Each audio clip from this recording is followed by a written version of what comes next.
Você tem ensinado as pessoas ao seu redor o que é a verdadeira fé?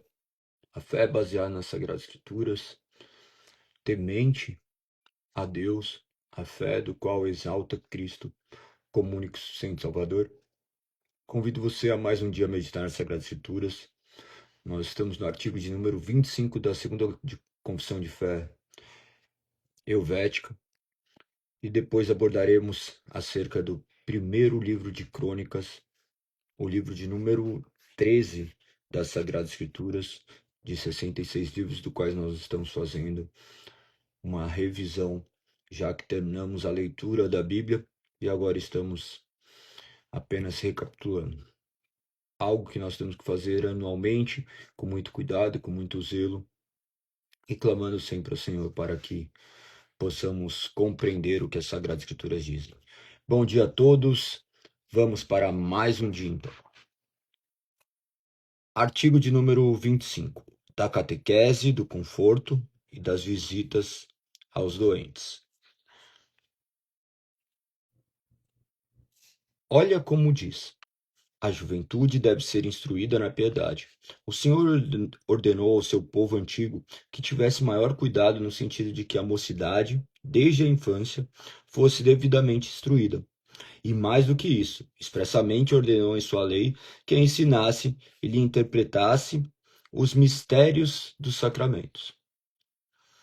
Sabe-se que, pelos escritos dos evangelistas, bem como dos apóstolos, que não é menor o interesse de Deus hoje pela juventude do povo da nova aliança, pois claramente nos dá testemunho disso, dizendo: deixai ver a mim os pequeninos, não os embarace, porque dos tais é o reino de Deus. Marcos 10, 14. Por isso, os pastores da igreja agem de maneira a mais sábia quando, desde cedo e com cuidado, catequizam a juventude, transmitindo-lhe os primeiros fundamentos da fé, fielmente ensinando-lhe os rudimentos de nossa religião, pela explicação dos 10 mandamentos, do credo, da oração dominical e da doutrina dos sacramentos, com outros princípios semelhantes e tópicos principais de nossa religião. Que a igreja mostre a sua fé e diligência trazendo as crianças para serem catequizadas, desejosas e felizes de ter seus filhos bem instruídos. Do que se trata isso? Primeiro, catequese. O que significa catequese? Você sabe o que significa catequese? Você já parou para pensar acerca disso? Como essas coisas poderiam ser aplicadas na sua vida? Você já utilizou a catequese alguma vez? Ou você tem isso apenas como uma palavra oriunda de um rito? Lembre-se que as palavras devem estar intimamente presas às suas definições.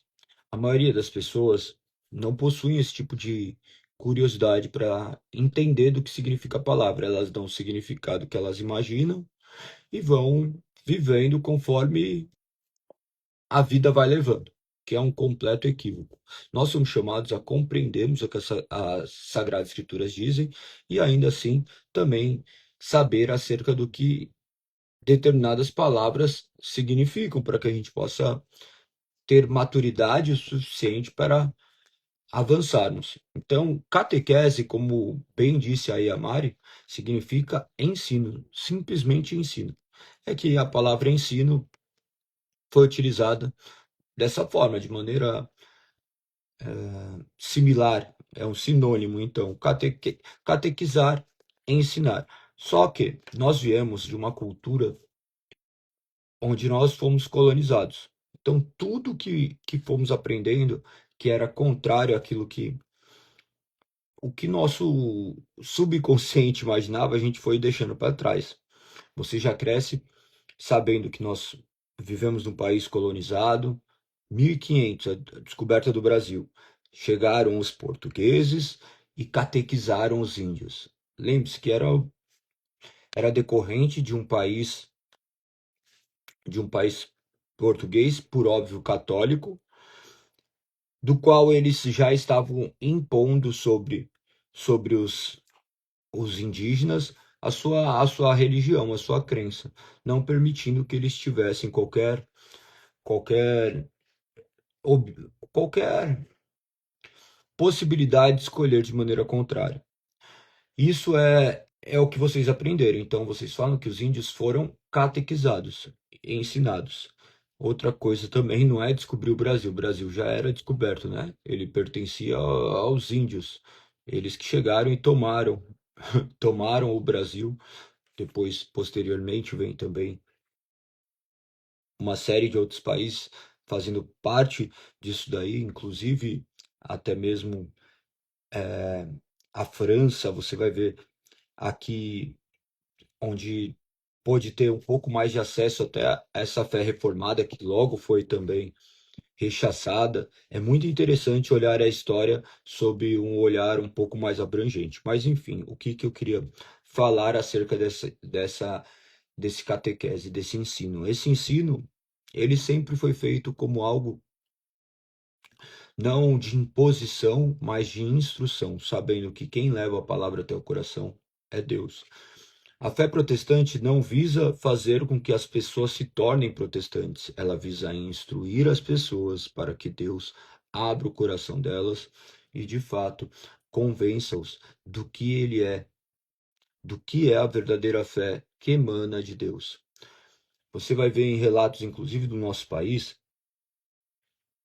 aproximadamente em 1500 no em meados de 1500, aconteceram homens que vieram para cá, enviados pelos reformadores da Suíça, por João Calvino. Você vai ver que vieram homens para o nosso país, ficaram aqui durante um tempo e eles foram mortos. Eles foram mortos.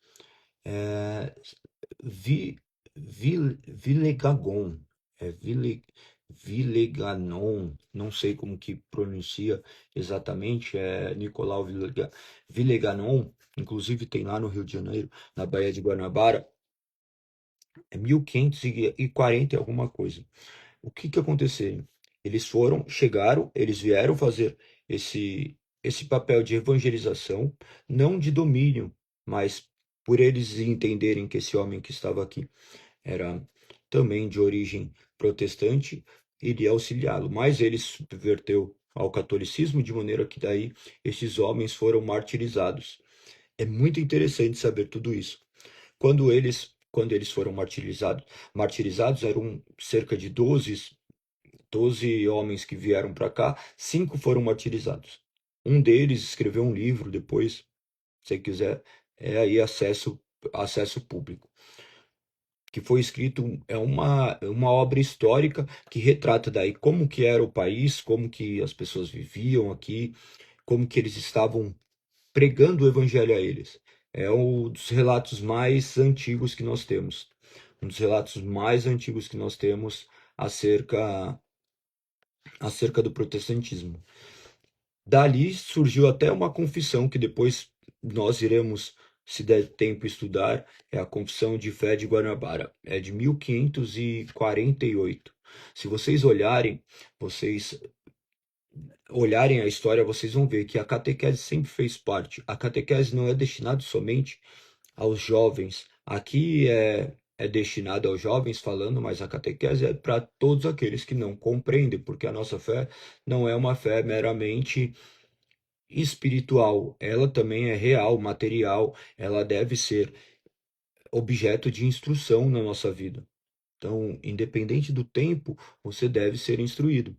Naturalmente, quando você é alcançado mais tarde, você também deve passar por essa instrução, mas pressupõe que posteriormente as futuras gerações também serão oriundas dessas pessoas que foram alcançadas.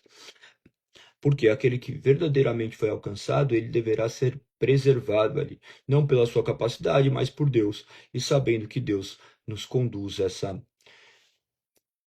instrução e maturidade, nós instruímos eles para que instruam as futuras gerações, não conforme nós almejamos, mas conforme a palavra de Deus instrui. Então, nós devemos instruir as futuras gerações, a mocidade, toda essa questão dos jovens, elas devem ser instruídas na verdadeira palavra, mesmo porque essa verdadeira palavra que emana das Sagradas Escrituras, ela não visa apenas uma transformação aparente, mas uma mudança de essência, uma completa revolução no ser.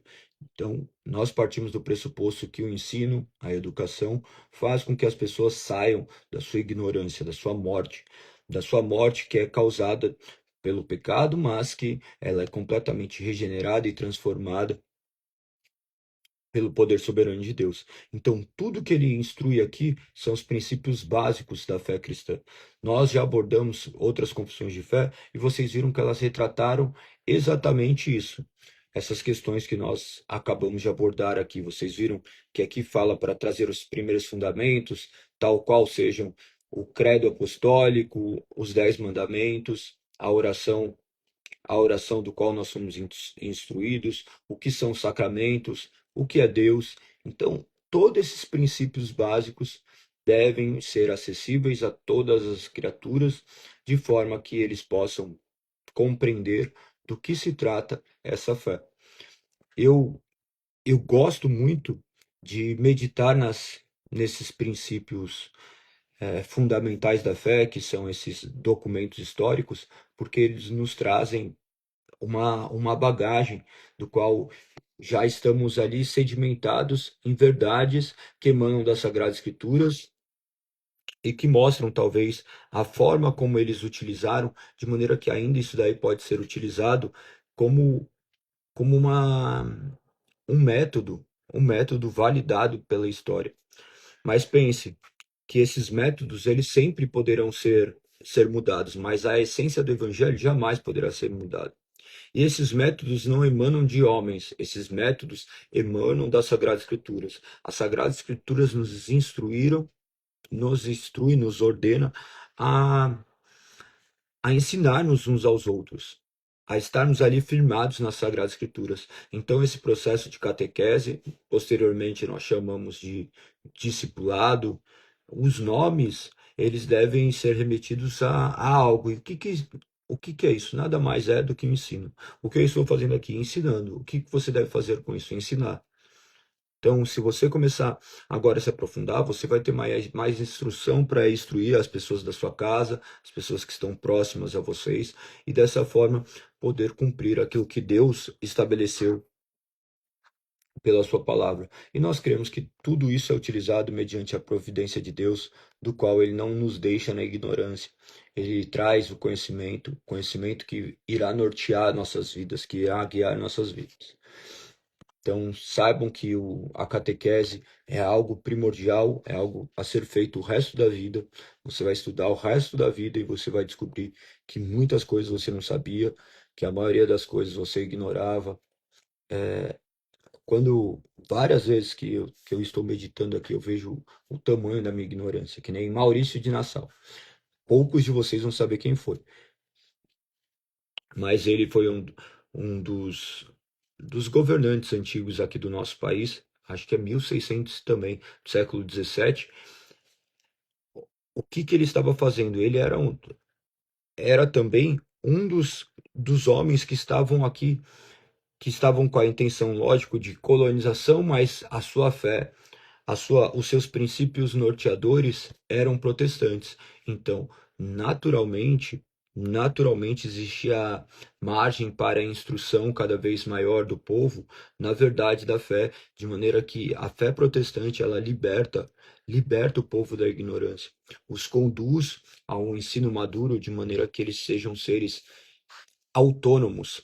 Lembra-se que autônomos não é independente, nós somos completamente dependentes de Deus, mas sempre valorizando a instrução, sempre valorizando um livre pensamento, um desenvolvimento não só intelectual, mas cultural. Então, pensem muito bem acerca da história que vocês poderão enxergar coisas que estavam aí completamente obscuras. A nossa fé, a nossa fé oriunda da história é completamente deturpada.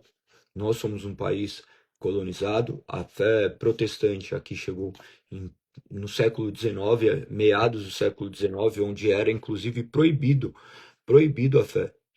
você não poderia ter outra religião a não ser o catolicismo. Por intermédio das constituições, o homem não poderia ter outra fé, de maneira que muitos foram mortos.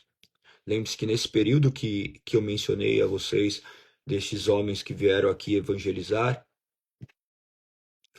eles foram martirizados aqui no nosso país, tá? No nosso país, eles foram mortos. As águas serviram de instrumento para a morte desses homens. Esses homens foram no nosso país. No nosso país, há poucos anos atrás. Poucos, depende da perspectiva, mas imagina 400 anos atrás. Eles foram martirizados em nosso país. Posteriormente, você vai ver que tudo isso acontecia por conta da Inquisição, por conta das pessoas estarem ali completamente tomadas pela vontade de manifestar o seu poder, cometeram milhares de atrocidades, milhares de pessoas foram mortas, ou eles eram mortos aqui, ou senão eles eram enviados a Portugal, de maneira que eles morriam queimados. É muito, é muito chocante tudo isso.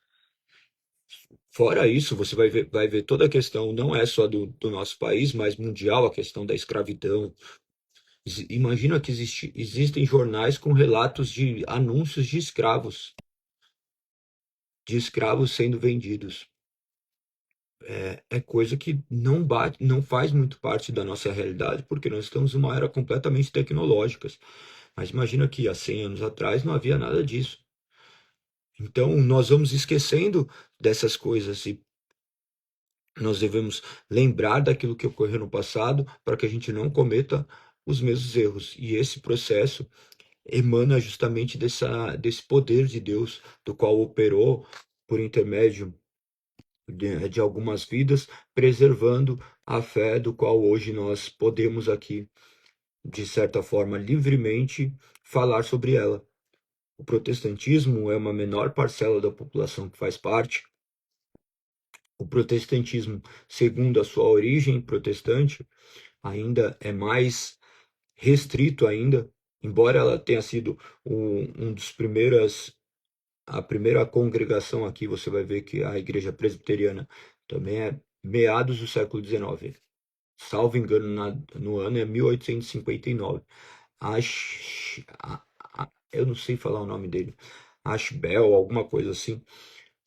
Ele 1859. Essa época, para você ter uma ideia, era proibido a fé aqui. Contudo, daí devido a essa colonização, uma série de países tomando conta, por conta das rotas comerciais, eles tinham que fazer acordos. Daí vai vir o Tratado de Tordesilhas, o Tratado de Versalhes, primeiro, mas não era esse, né? Acho que era de Toledo. Enfim, aí a questão de história tem que meditar e ler bastante coisa sobre isso ainda. Mas até para recapitular essas verdades. Mas imagina que por conta desses acordos comerciais, daí a colônia portuguesa era necessário fazer esses acordos prévios, porque esses países que já tinham sido impactados pela reforma protestante, eles estavam ali, eles estavam exercendo determinados domínios na nossa terra também.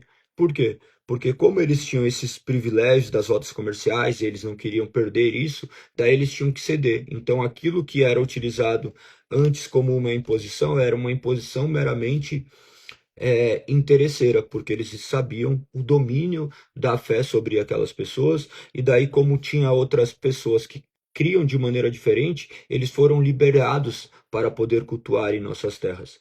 Por exemplo, outros países da igreja anglicana. A Inglaterra começa a permitir, fala assim, não, para a gente ficar aí, eles vão poder cultuar. Eles vão poder cultuar a Deus da forma deles. Só que daí, o que foi estabelecido? Os portugueses não permitiam que fosse adorado por intermédio do povo nativo. Tinha que ser feito toda adoração na sua própria língua. Na sua própria língua, de modo que o povo brasileiro não poderia ter acesso. Olha que interessante, quantas coisas aconteceram e a gente nem sequer faz ideia. É chocante isso. É chocante isso, você ter acesso a essas informações. E está aí para todo mundo ver, mas a gente não chega, a gente sabe um monte de coisas banais que estão aí, mas nós não sabemos as coisas que aconteceram debaixo do nosso nariz. Então imagina que daí esses homens podendo adorar, eles eram restritos às suas casas. Eles foram nas constituições do nosso país, você vai ver que daí eles poderiam sim adorar, mas de maneira privada em suas casas. Eles não poderiam tornar o culto público. Eles não poderiam daí ter nenhuma imagem que pudesse vincular a isso. E no meio disso, 1850, acho que a primeira igreja que foi implantada aqui, protestante, que foi a igreja anglicana, e depois 1881 ou 1889 é a Constituição do qual liberta para que possa haver outro tipo de adoração. Ou seja, menos de 200 anos. Então, nós temos que buscar compreensão acerca das Sagradas Escrituras, entender do que se trata essas questões, essa questão de catequese, de ensino, para que possamos estar firmados não no que homens dizem, mas no que as Sagradas Escrituras dizem, mas jamais nos esquecendo do que aconteceu na história. Deus preserva um povo. Hoje existe um crescimento muito grande acerca da fé protestante, da fé reformada, por conta do acesso à informação por intermédio da internet. Ela foi um resgate da fé protestante, a fé que foi guardada por Deus, que foi utilizada como instrumento de Deus para que, de fato, pudesse retornar ao que as Sagradas Escrituras dizem, retornar ao que os apóstolos estabeleceram como um firme fundamento da fé. Que nós possamos passar para as próximas gerações isso, que você assuma a responsabilidade não só de conhecer, mas também de passar para outras pessoas. A minha intenção é justamente proclamar o evangelho e fazer com que pessoas sejam instruídas, porque se a ignorância é nossa doença, somente o conhecimento é a cura. E o conhecimento não se dará meramente intelectualmente, mas pelo agir do Espírito. O agir do Espírito que nós cremos haverá de agir no momento oportuno para o resgate daqueles que Deus chamou desde antes da fundação do mundo. Então, medite com bastante atenção acerca disso, que você possa conhecer de maneira prática o que as Sagradas Escrituras dizem. O que é conhecer de maneira prática? Aplicar aquilo que você vê que as Sagradas Escrituras nos apontam. Então, essa é a forma que a juventude deve ser instruída. Instrua-os, mostre a eles o caminho, mostre a eles toda essa verdade. Com certeza eles ficarão muito interessados em sabendo dessas questões, porque isso daí é algo que aconteceu recentemente em alguns lugares do nosso país. Nós temos essa história, mas os museus viraram meramente museus mesmo. As pessoas sequer sabem do que estava acontecendo. Dom Pedro I, Dom Pedro II. Dom Pedro II, ele estudou muito o protestantismo também, tá? Mas imagina que se a gente mergulhar um pouquinho, a gente vai ver toda a providência de Deus, o cuidado de Deus para que pudesse preservar o seu povo. Estão entendendo? Então, que nós possamos instruir essas crianças. Aqui ele ainda trata da visitação dos doentes. Eu mencionei da Confissão de Fé de Guanabara, a primeira confissão de fé do continente. Do continente. Olha que interessante também. Eles fizeram a confissão de fé. Vocês viram a confissão de fé de Westminster, que demorou anos para ser redigida, por conta do detalhe do estudo de uma série de pessoas. Aqui a confissão de fé de Guanabara, ela foi feita às pressas. Às pressas. Os relatos dizem que eles demoraram apenas algumas horas, cerca de menos de um dia, para redigir tudo aquilo ali, porque eles estavam prestes a ser martirizados. E eles deixaram tudo registrado, a maneira como eles criam, de maneira que eles não se curvariam a outro ensino a não ser aqui. Será que você está disposto a morrer pela sua fé? Se você hoje pudesse, se alguém falasse, ó, assim, ó, para você continuar no seu trabalho, você tem que negar a sua fé, você continuaria no seu trabalho? Não estou nem falando de morrer, estou falando de trabalho. São questões que nós deveremos pensar. Imagina que nós nos relacionamos com pessoas, relacionamento matrimonial com pessoas incrédulas, o qual já é completamente contrário às Sagradas Escrituras. Nós vemos nas Sagradas Escrituras Deus repudiar essas coisas de maneira do qual inclusive eles sofreram as consequências das suas escolhas. Imagine que ainda assim nós desobedecemos a Deus e fazemos aquilo que nós queremos e esperamos que as coisas deem certo. Todo errado querendo estar certo.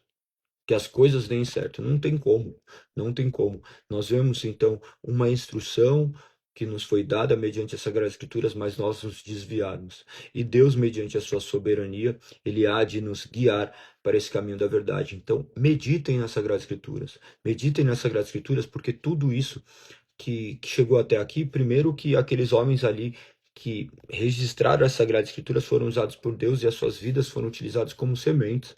Eles morreram. Eles morreram. A nossa fé não é meramente intelectual, nossa fé é real, nossa fé se compadece pelas coisas que aconteceram no passado. Se você só olhar para a Sagrada Escritura, você já vai ver todos esses mártires. E se você olhar a história, você vai ver que muitas pessoas morreram. Morreram por conta da fé. E nós sequer conseguimos acordar um pouco mais cedo, sequer conseguimos dedicar um pouquinho mais de tempo para compreender o que as Sagradas Escrituras dizem, o que a história aconteceu. A gente não consegue deixar de lado pequenos hábitos. Será que de fato nós vivemos uma fé genuína ou nós apenas fomos catequizados? Será que você meramente foi, não é nem catequizado a palavra certa, adestrado? Você foi adestrado a viver. Pensa que você é completamente escravo, tá? Nós somos completamente escravos, eu me incluo nisso. Você vai ver que tudo hoje, imagina que existe a engenharia de alimentos. As pessoas pegam, elas veem o seu paladar, elas colocam ali propriedades para aguçar o sabor de determinadas coisas, para que você se torne cada vez mais dependente deste sabor, para que isso mexa hoje no seu cérebro, para que determinados alimentos tenham uma capacidade de mexer com as suas sensações. Imagina que eles sabem qual é a textura que vai te proporcionar o maior êxtase e o maior prazer, produzindo receptores no seu cérebro, de maneira que, ou melhor, aguçando o receptor do seu cérebro de maneira que ele te proporcione o máximo de prazer. Os vídeos, as pessoas descobrem a maneira como são os vídeos que são mais virais. Eles chegam ou colocam alguma coisa e já sabe que você vai ficar preso ali. Tanto que a grande maioria da população vive mais do que 4 horas dentro das redes sociais. Olha que chocante. Por quê? Escravidão. Então, utilize isso para a honra e glória do Senhor. Utilize todas essas coisas para que o nome do Senhor seja conhecido, que você possa ser instruído mediante todas essas questões. E, acima de tudo, vivam essa unidade que é a igreja. Vamos continuar o último ponto desse artigo de hoje. A visitação dos doentes. Visto que os homens nunca estão mais expostos às mais penosas tentações do que quando enfraquecidos por enfermidades, do espírito ou do corpo, sendo afligidos por elas. Não há dúvida que nada é mais próprio aos pastores das igrejas do que zelar com maior cuidado pelo bem-estar do rebanho em doenças ou fraquezas. O que ele começa dizendo? Ele já diz que o homem, quando manifesta essas fragilidades por intermédio do seu corpo ou do seu espírito, ele se torna completamente vulnerável. Então, é obrigação do pastor cuidar dessas pessoas. E ele diz aqui: portanto, que visitem os enfermos prontamente e que sejam chamados em tempo pelos doentes, se as circunstâncias assim exigirem. Que os confortem e confirmem na verdadeira fé, ajudando-os a lutar contra as perniciosas sugestões de Satanás. Devem também orar pelos doentes no lar e, se necessário, orar por eles também no culto público, e cuidem para que sintam felizes ao partir desta vida. Dissemos anteriormente que não aprovamos a visitação papista ao doente com a extrema-unção por ser absurda, não tendo aprovação das escrituras canônicas. Ele passa a orientação de como deve ser feito. Então, se você estiver doente, comunique o seu pastor, comunique à igreja para que eles possam orar por você, porque assim foi instruída pelas Sagradas Escrituras. Quando menciona essa questão da extrema-unção, a extrema-unção era um dos sacramentos, é um dos sacramentos da Igreja Romana, de forma que é uma completa deturpação das Sagradas Escrituras. Nós fazemos tudo isso de maneira muito simples, crendo no poder soberano de Deus. Nós não atribuímos a determinada pessoa. Quando falo para um pastor, é óbvio porque ele tem a capacidade de instruir aquelas pessoas, de trazer palavras condizentes com as Sagradas Escrituras para que eles possam ser ali confortados mediante as aflições. Nós sabemos que Deus pode operar mediante a operação de milagres, mas ele não opera por conta daquele que vos fala, mas por conta do seu soberano poder, mediante a sua graça e a sua misericórdia que ele tem ainda de aliviar os nossos sofrimentos. Então, que vocês possam compreender a intenção de todos esses fundamentos da fé, que é direcionar a uma questão madura, de maneira que também rechaça e afasta tudo aquilo que já foi feito de maneira completamente equivocada e contra as Escrituras. Perfeito? Amanhã nós abordaremos o artigo de número 26, acerca do sepultamento dos fiéis, do cuidado que deve ter com os mortos, do purgatório e da aparição de espíritos. Outros assuntos que eram bem pertinentes à época. Hoje, as coisas vão se perdendo, né? Então, algumas coisas vocês talvez nem tenham informação, mas imagina que ainda aquilo que nós tivemos informação no passado, nós criamos completa aversão.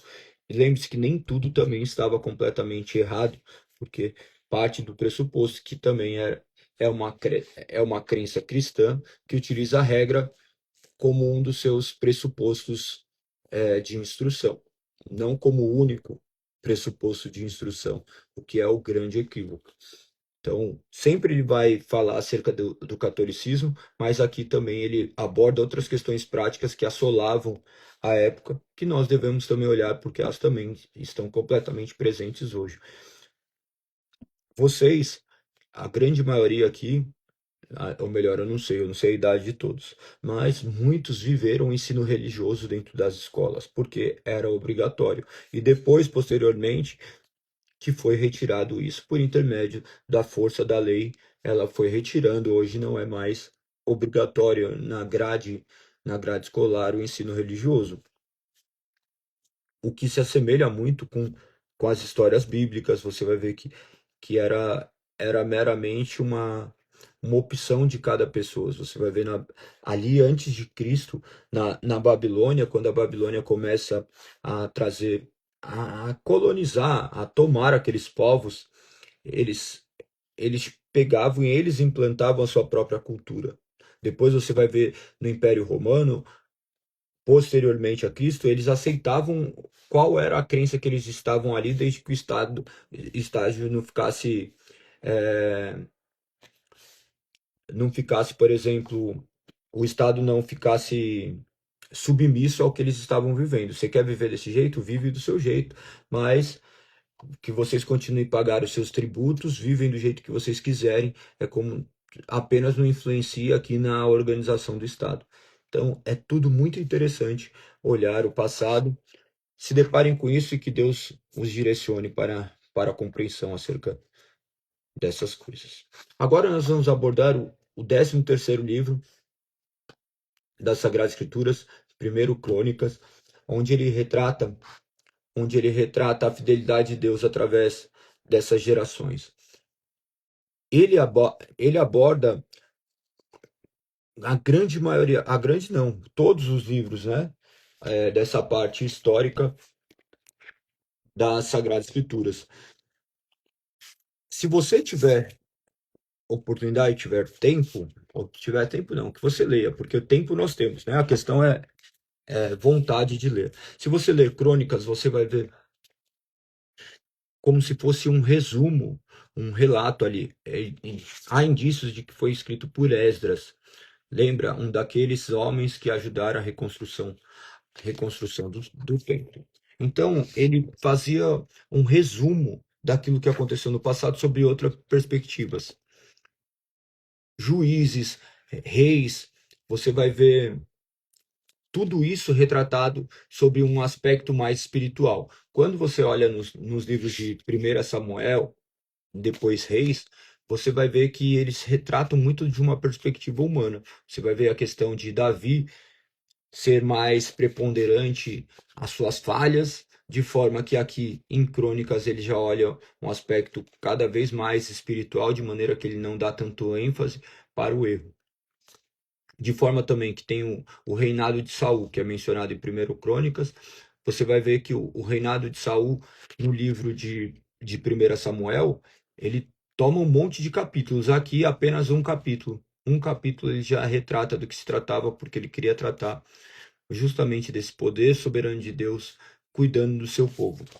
Então, você vai ver toda essa questão de genealogia do povo de Deus e o reinado de Davi trazendo de uma maneira bem organizada.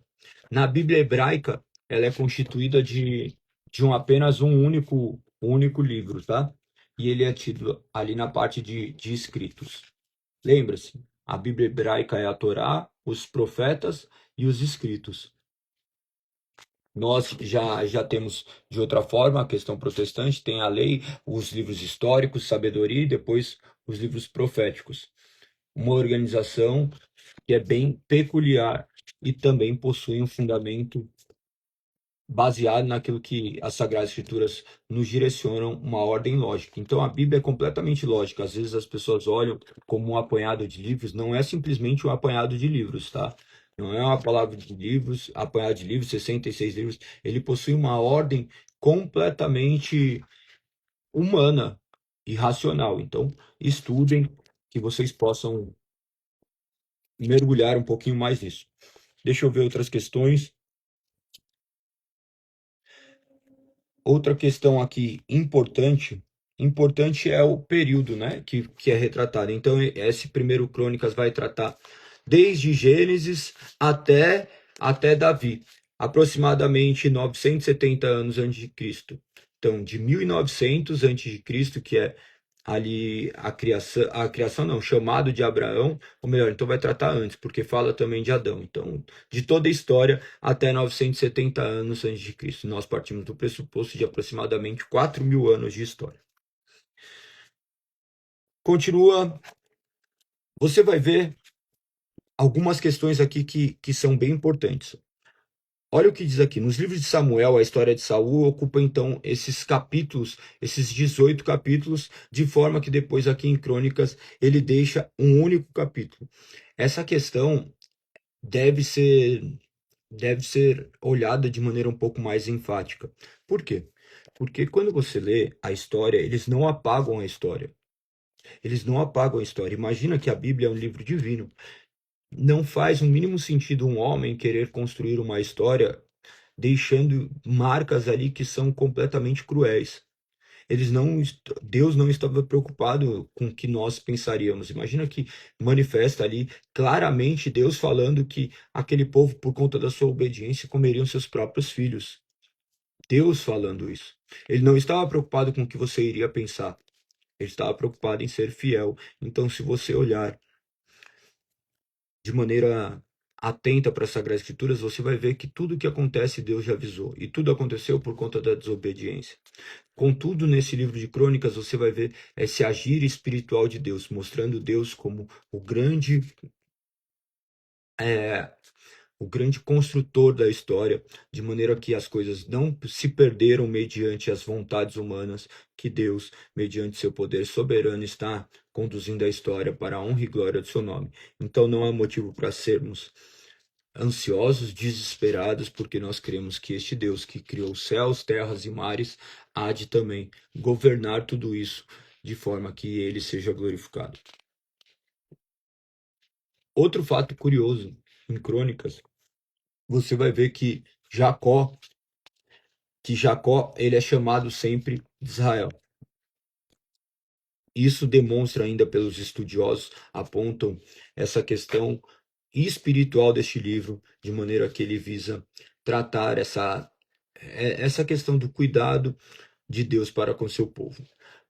Deus sempre cuidou da sua população, do seu remanescente. Nós vivemos num governo teocrático, aqueles que são cristãos. Eles não, nós deveríamos viver conforme estabelecido pela palavra de Deus, de forma que tudo aquilo que for contrário à palavra de Deus, nós devemos negar, porque a nossa regra de prática é o que as Sagradas Escrituras dizem. galego, se o Estado apontar alguma regra diferente do que as Sagradas Escrituras dizem, o que que eu devo fazer? Você deve obedecer às Sagradas Escrituras. Ah, ordenou que fosse feito determinadas coisas. Se é contra a nossa fé, nós temos o completo direito de não fazer o que é apontado por conta da nossa crença. Isso daí é um pressuposto de liberdade. Por isso que muitas pessoas questionaram acerca da vacina. Pensa que a vacina foi compulsória. Ela foi compulsória. Ainda que fosse uma questão de bem comum, não existia estudo o necessário, o suficiente para apontar para isso. Então também não era obrigado.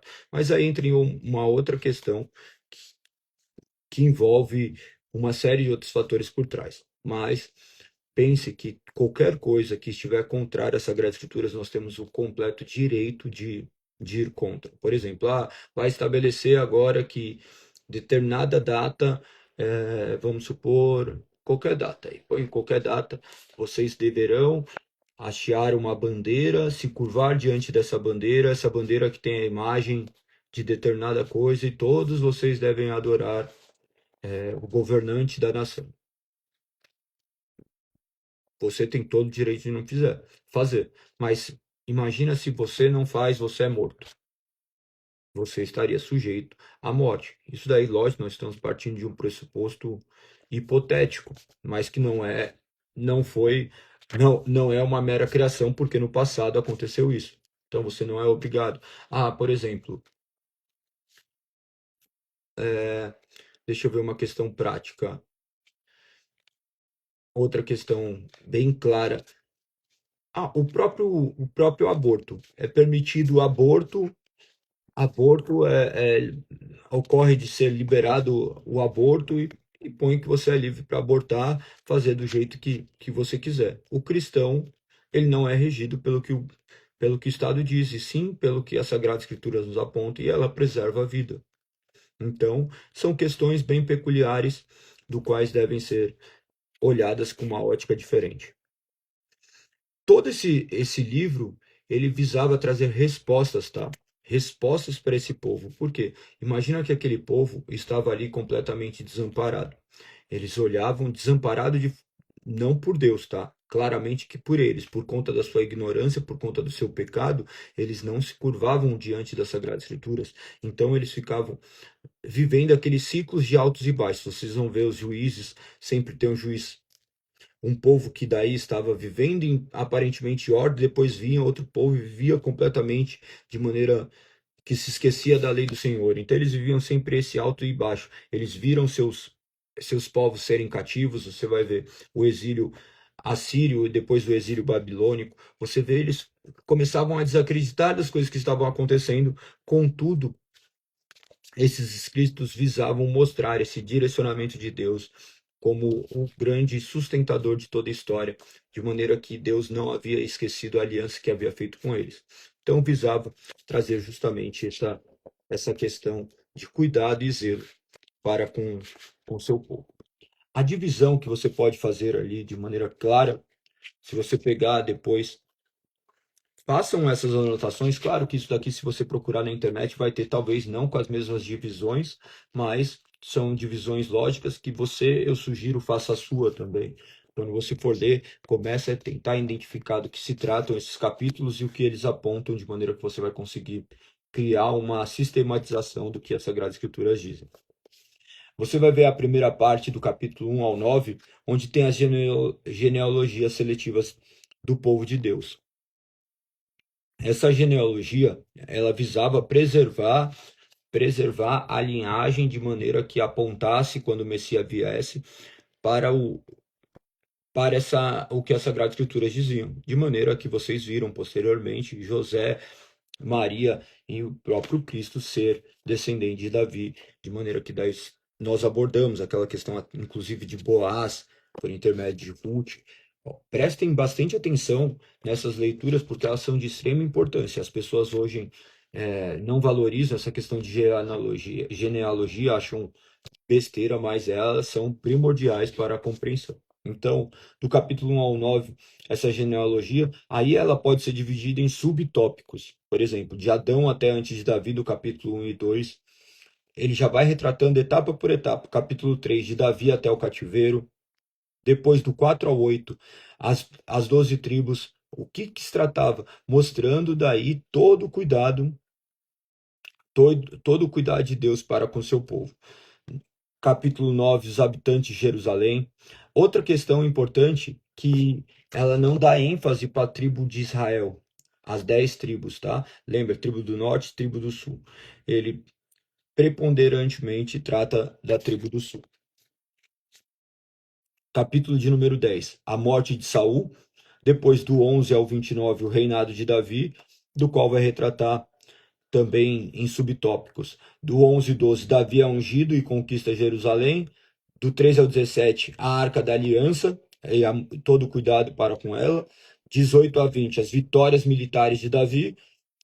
21 a 29, os preparativos para a construção do templo. Capítulo 29, Salomão ungido, rei e a morte de Davi. Muito bom. Leia, se você ler Crônicas, você vai ter uma recapitulação daquilo que é espiritual diante dessas questões. Claro, leia as Sagradas Escrituras de maneira integral, mas aqui você já vai ter um direcionamento e você pode ter como se fosse um resumo de tudo que aconteceu em todo esse período de história do qual nós acabamos de mencionar. Então, aqui nós já temos praticamente a história integral. Se olharmos o livro de segundo Crônicas, você vai ver toda essa questão abordada, à exceção do cativeiro e do retorno à reconstrução. Perfeito? Creio que isso seja suficiente. Espero que tenha sido útil todas essas questões que foram trazidas, mas lembre-se, pesquisem, vão atrás. A intenção não é ser exaustivo mesmo, porque são anos e anos, tem muitas questões que devem ser tratadas, mas que Deus possa direcionar a sua vida de maneira que você possa cada vez mais conhecer o que as Sagradas Escrituras dizem e, acima de tudo, viver o que as Sagradas Escrituras nos orientam e nos direcionam. Que o Espírito Santo guie a sua vida, que ele possa florescer mediante as suas atitudes, que as pessoas possam reconhecer Cristo na sua vida, que você tenha uma vida de comunhão, que você possa viver de fato o cristianismo e não apenas falar que é um cristão, apenas como um título e status da sua rede social. Tamo junto, um beijo no coração. Amanhã, mais um dia, se Deus assim permitir, nós abordaremos o livro de 2 Crônicas e também o artigo de número 26. Todos os dias nós estamos aqui, às 5h59 da manhã. Quantos dias nós já estamos aqui? 346, quase um ano. Quase um ano. Quase um ano. Glorificado seja o nome do Senhor, que se estamos assim tanto tempo, é para a honra e glória do nome dele. Temos muito mais tempo de vida, mas desperdiçamos muito mais tempo em coisas banais. Eu creio que todo esse tempo aqui é gasto da melhor forma possível, que é compreendendo a razão da nossa vida, aquilo que nos mantém vivos. Gostaria de parabenizar todos aqueles que estão aqui constantemente, Alex, Eliane, Valdomiro, Mari, que sempre estão, faltam raramente, o Edu, a Mônica, o Gandhi, que sempre estão aí. Algumas pessoas entram esporadicamente, outras pessoas, a Helena, que também começou até, inclusive, congregar conosco. A Isabelle, que tem faltado bastante ali na igreja, mas ela sempre tem observado aqui, pelo menos. O Rodrigo também, que sempre está presente. Outras pessoas que talvez não se comunicam tanto. A Eliane e a Silvia. Salvo engano, a Eliane ou a Silvia mora alguma das duas mora na Suíça, não é?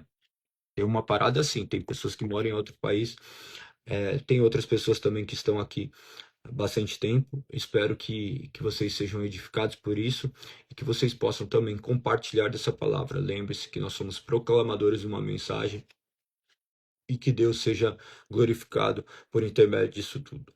Perfeito? Gostaria de terminar hoje com uma oração, orar pelas pelas nossas vidas, agradecer ao Senhor. Se você tiver alguma causa para ser orado, que você possa colocar aí, que você possa também ter esse momento de oração. Tem a Silvia também, de Atibaia, olha que legal, pessoas de várias regiões.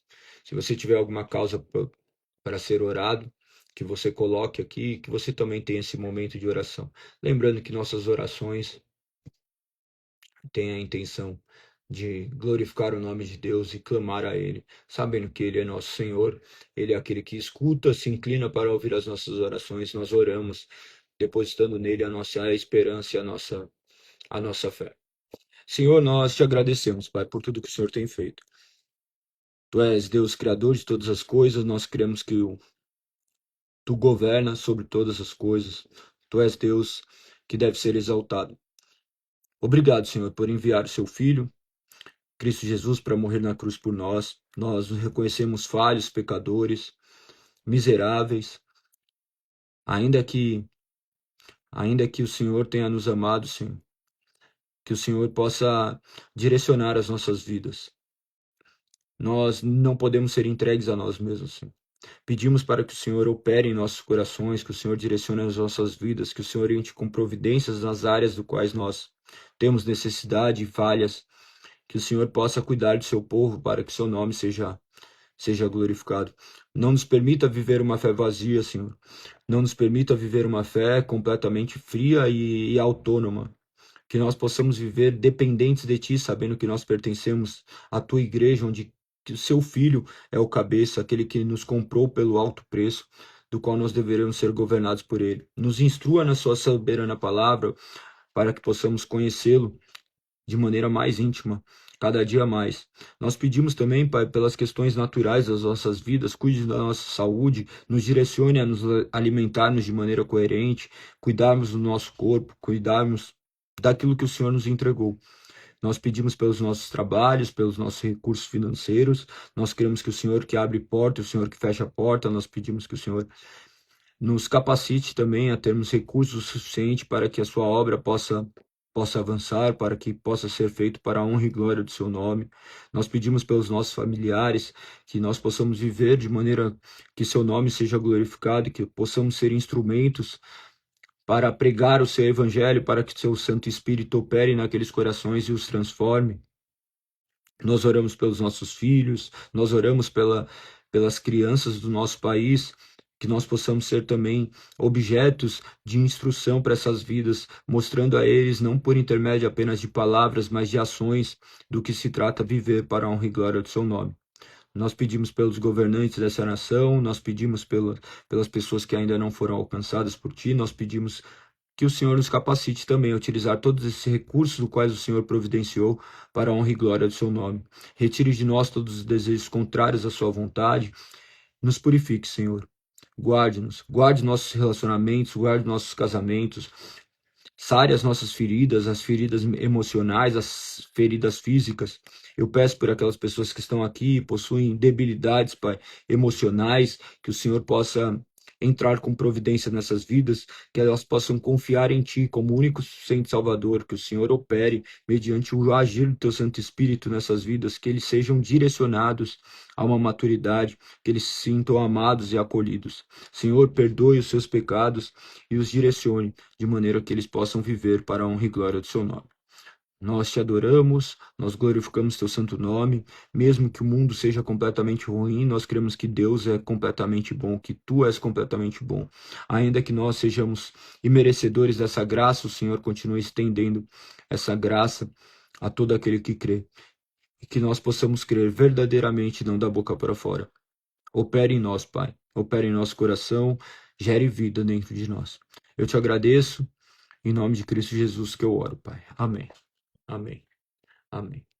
É isso. Tamo junto. Que o nome do Senhor seja louvado. Que vocês possam estar aqui amanhã, mais um dia, 5h59 da manhã, para a honra e glória de Deus. Perfeito? Não se esqueça de comentar e compartilhar. Se tiverem qualquer dúvida, pode me mandar. Se eu falar qualquer coisa que for contrária às Sagradas Escrituras também, mandem aqui, porque se eu tiver errado e vocês tiverem conhecimento que eu tô errado e vocês deixam eu viver no erro, vocês estão tão errado quanto eu, viu? Então vamos para cima. Que o nome do Senhor seja louvado. Beijo no coração. Ah, tem a Pamela também. Tem a Pamela também aí, ó, que sempre tá com a gente também. Até amanhã, se Deus assim permitir. Fui.